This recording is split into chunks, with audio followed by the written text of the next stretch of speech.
Assalamu alaikum. I have come in front of you again in another video with an important topic. This video is going to be special for you because in today's video I would like to share with you a trick that I follow to get more time to read at the reading table. আজকের ভিডিওটা আপনাদের জন্য অনেক বেশি special হতে চলেছে কেননা এই ভিডিওতে আমি আপনাদের সাথে একটা কৌশল শেয়ার করতে চাই যে জিনিসটা আমি নিজেই ফলো করি আমার পড়ার টেবিলে বেশি সময় পড়তে পারার জন্য। A problem that many of us students have is that we cannot read for a long time when we sit down for study at the reading table. আমরা যারা শিক্ষার্থী আমাদের অনেকেরই সমস্যা যে আমরা যখন পড়তে বসি তখন আমরা পড়ার টেবিলে বেশি সময় পড়তে পারি না। We get bored and tired so we can't finish our daily reading every day.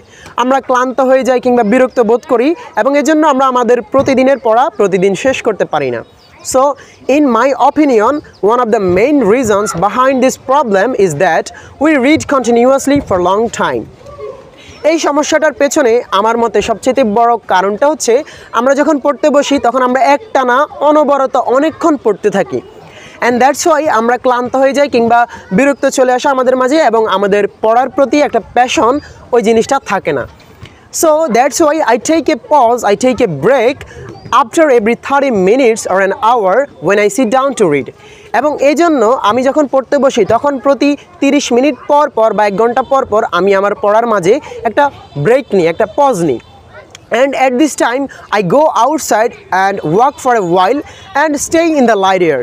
এবং এই সময়টাতে আমি বাইরে গিয়ে কিছুক্ষণ হাঁটাহাঁটি করি কিংবা আলো বাতাসের মধ্যে থাকি। I mean, during this time, I do something that makes me relax a little and refreshes my mind.